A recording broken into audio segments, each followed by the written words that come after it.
I've sent hundreds of millions of emails over the past 20 years, helping thousands of people to better health and obviously helping health professionals better businesses.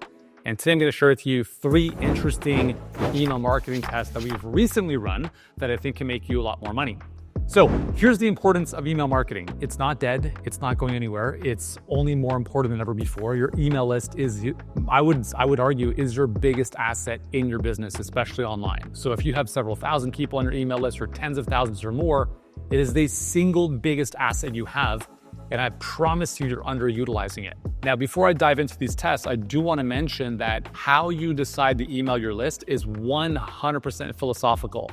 I know businesses that are multiple 9-figure supplement companies that send their list 2 to 3 emails per day.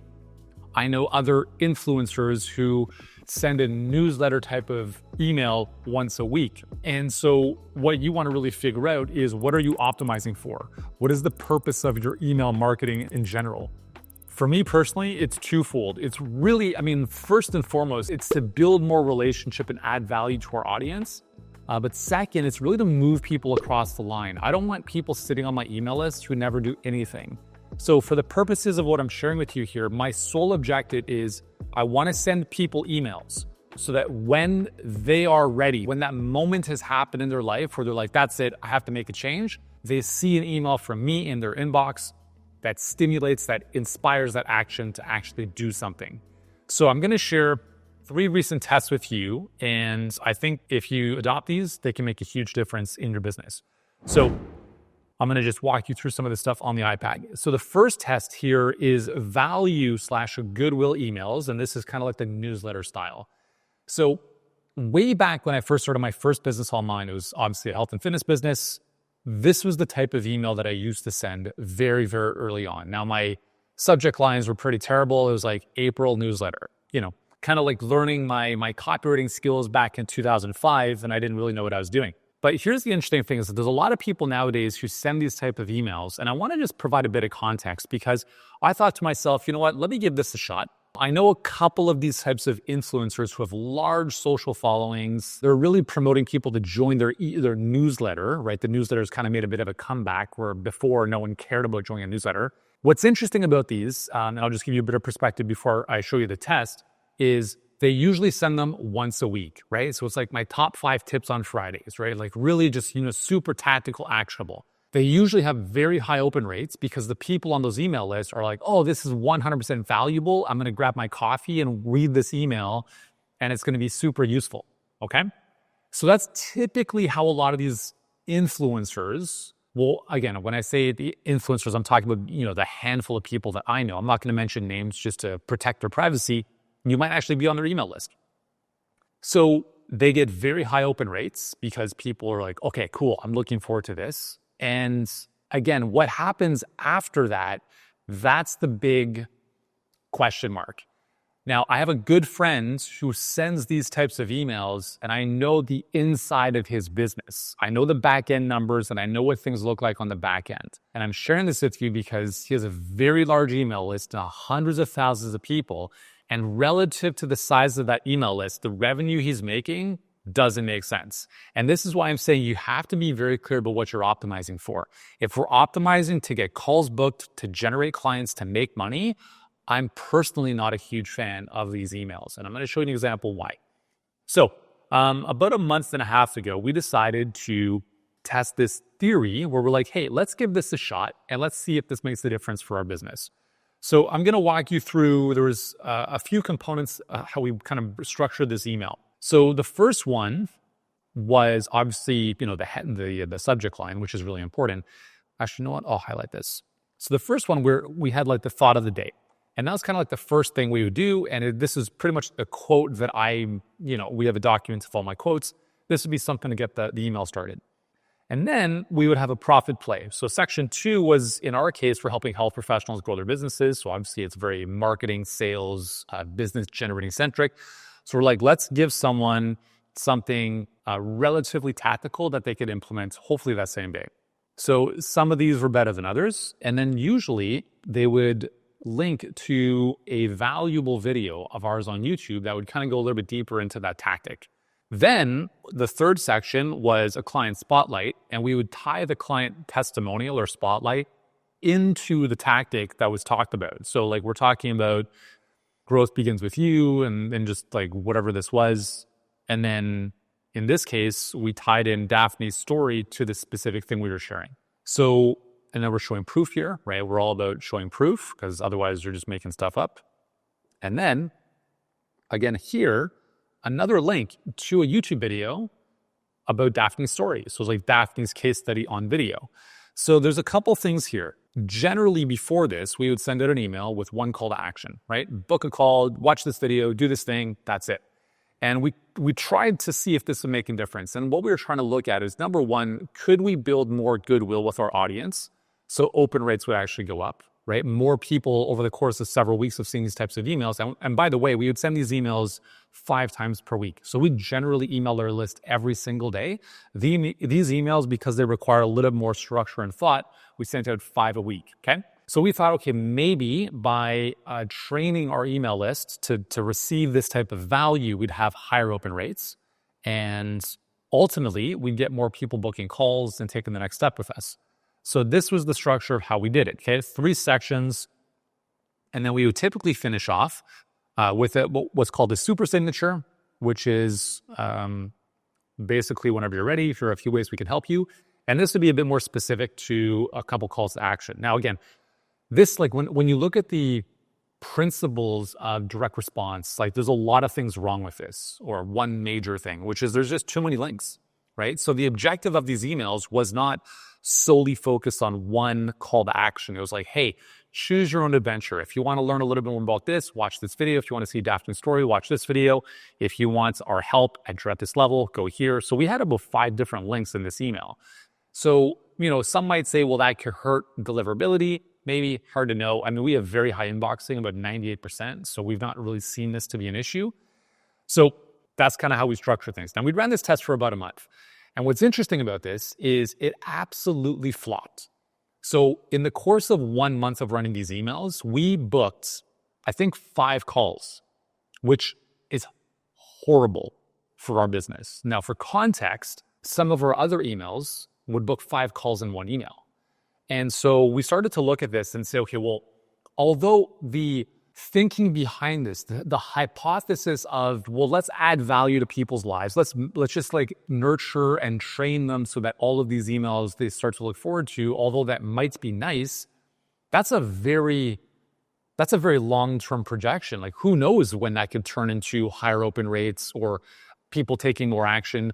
And that was not a game that we were willing to play, because the reality is for us, when we are spending so much money on advertising, we have to make sure that we make up for, like we do get a lot of clients from email. So if we're wasting emails just trying to make people feel good and not really generating business, it's all for naught. So in our case, this actually didn't make sense. We killed the test after a month because we're like, hey, look, these numbers actually don't make sense. And what was interesting about this is our open rates went down. So these emails performed worse from an open rate perspective over the course of the 4 weeks. So I'm like, what's going on here? So I'm not saying these same results are going to happen for you. But what I am saying is you want to be very clear about what the objective is for your emails. The way I look at this is we provide so much value via YouTube, via social. And I'm like, once people are on our email list, we just want to inundate them with social proof and conviction that working with us is going to make sense for them. And I'm not going to play the game of adding goodwill and value for the rest of my life, because I'm actually going to show you some stats where that's actually backfired in addition to what I'm sharing with you here. Is this going to happen for you? Maybe not. Like maybe you feel good about this. But the other thing too with this newsletter, like this newsletter style of email, is it requires a lot of prep and work. Now, there's nothing wrong with that, but is the juice worth the squeeze? For us in this case, not really. Anyways, so that was the first test. The second test is a little bit of a follow from the first one. The first one that I just mentioned was newsletter style. And then we said, okay, well, forget all the newsletter stuff and subsections. And the other thing too about the newsletter, like the thing you'll notice about this is the way it's structured. It doesn't look like it's an email from a friend. My good friend, Dean Jackson, who is one of the smartest marketers I've ever met. I learned a lot about email marketing from him. And he always would say, like, you want emails. If someone's receiving an email, communicate to them as if they're a friend. You don't send friends newsletters. And I understand there's context, like you're getting a newsletter from a company, not a person. And I think that alone for me is like, it just like, again, that's why I don't really feel good about sending newsletters. Like even the formatting of this template was more centered on the email. So it's now like you open the email, it looks templated. And I'll share this with you. I've been online for 20 years and I've run all sorts of tests. The more contrived something looks, the worse it performs. If an ad looks like an ad, it generally doesn't do well. If an email doesn't look like a natural native email from a friend, it generally performs worse. Not all the time, but ugly performs better. Like honestly, most of the tests that I've ever run, whether it's a landing page, an email, an ad, ugly, even webinars, slide decks, right? Ugly performs better. I don't know why. I think it just lowers the BS radar, or like, hey, I'm like, it's too corporate. I'm about to be sold something. So that's just something I've noticed. So you can see the format of this, okay? So the second test that we ran, and this is actually something we were doing beforehand that we noticed, but it follows suit here, is content versus social proof. So here's an example of social proof. So you can see here the headline is, from this amount to this amount per month, and it's basically a case study of our client Molly, who's amazing, and how she went from this to this in 11 months. And we've run this email over the past 2 years, probably a dozen times. And every single time we do, it produces more calls in one email than the entire month of that newsletter style that I just showed you. So why on earth would I not do more of this? So you might be saying, okay, well, Yuri, like, I want to add value. I don't just want to be selling stuff all the time. And again, that's totally cool. And that's why I think you have to really be clear about the articulation of your philosophy. What are you optimizing for? I am optimizing in my emails to get people to take action. As a coach, as someone who wants to help people, no one does anything with free information. And that's not the game I'm trying to play. I want to move people across the line. And I want to inspire people to see what's possible for them. Social proof emails crush everything else we've done. Now, what's interesting about this is we looked at emails, for instance, that were more content-based and not necessarily that newsletter style. And it was just like super useful, super tactical. And I'll show you some stats in a second.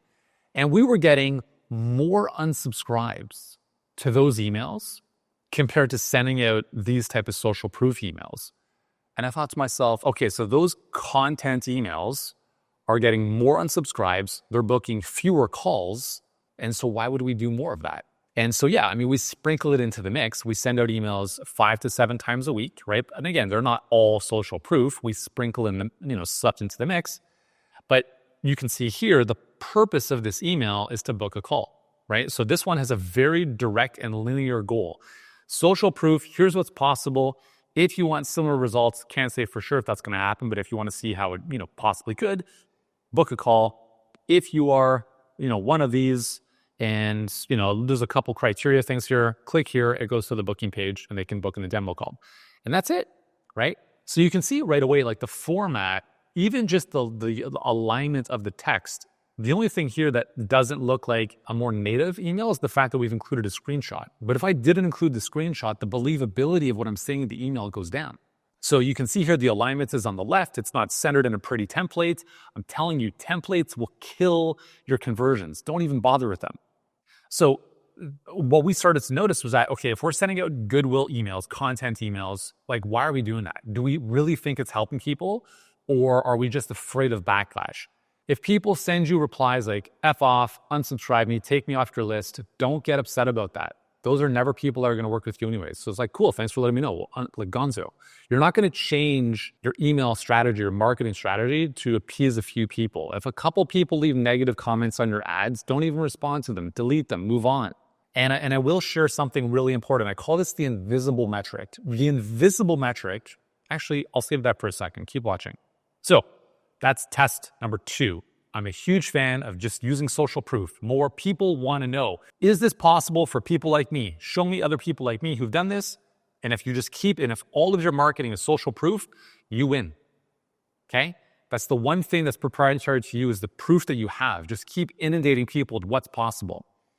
Okay, test number 3, and I'm going to come back to the invisible metric in a moment. Long versus short emails. So in our business, we send out emails on Sundays to let everyone know that we have a new YouTube video up.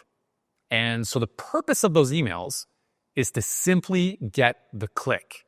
We had tested this probably about 2 years ago, and we looked at some stats and we said, all right, why would we want to do this? Because in our case, if you launch a new YouTube, like, I'm not saying you have to say on YouTube, but if you launch a video on YouTube, you want to get as many views as possible, as early as possible upon publishing the video. So we would send out the email pretty much around the same time the video is published, so we could get hundreds of views, in our case, hundreds, right away, so that we can get some initial traction.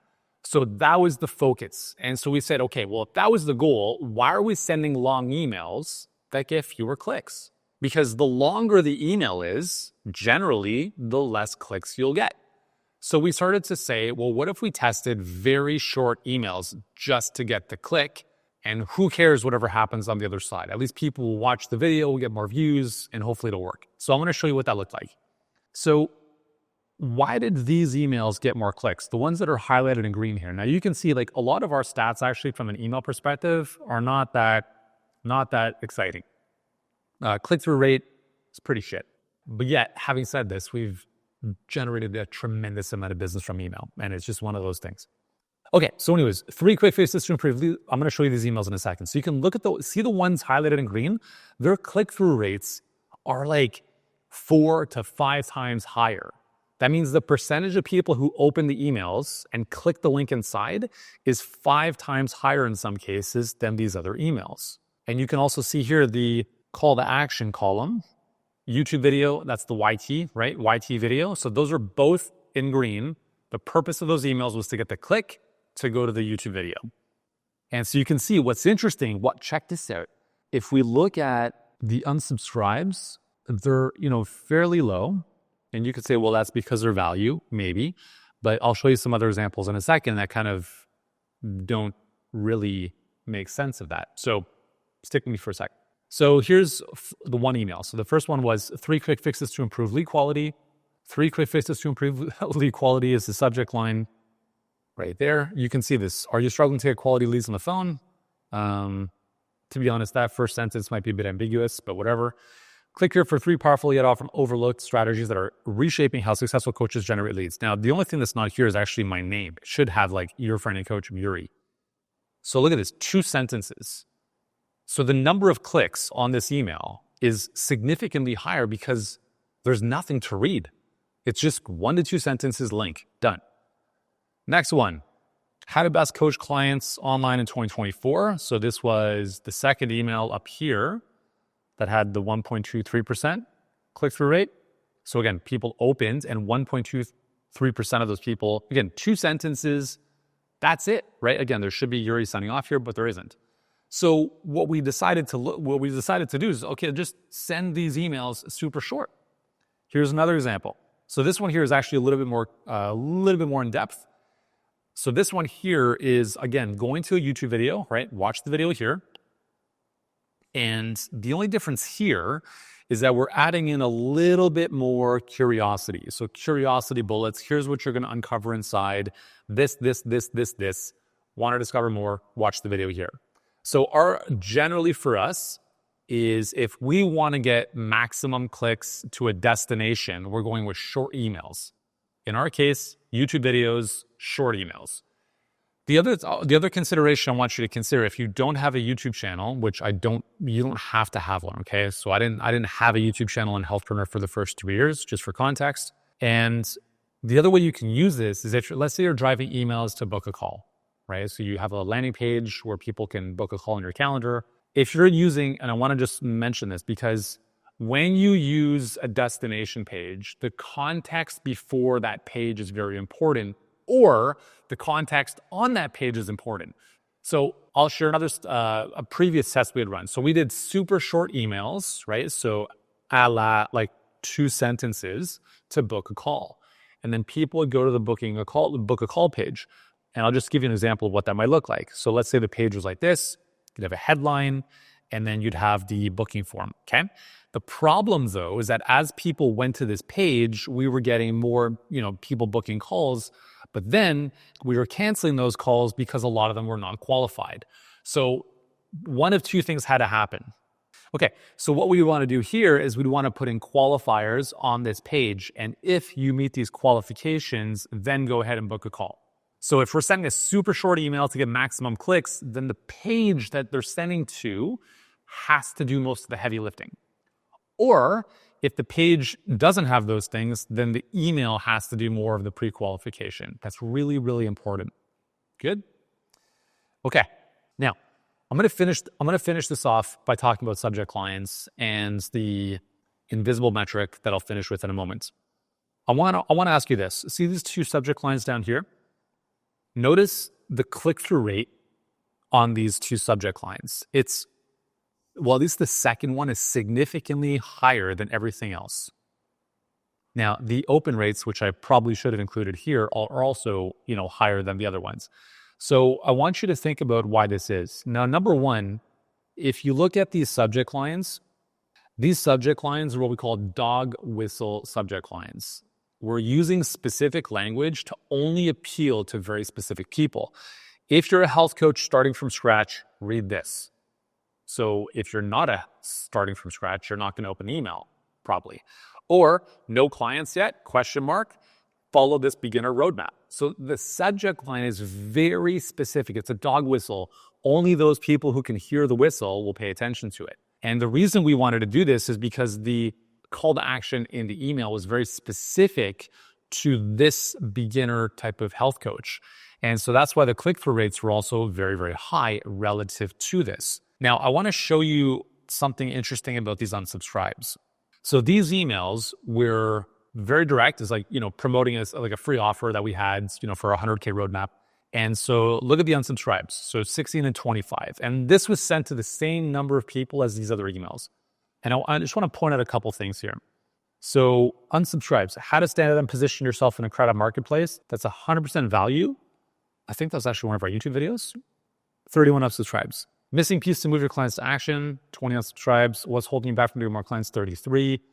How to consistently generate leads without spending all day on social media, 36. These 4 emails that I'm highlighting here are all content. They're 100% goodwill.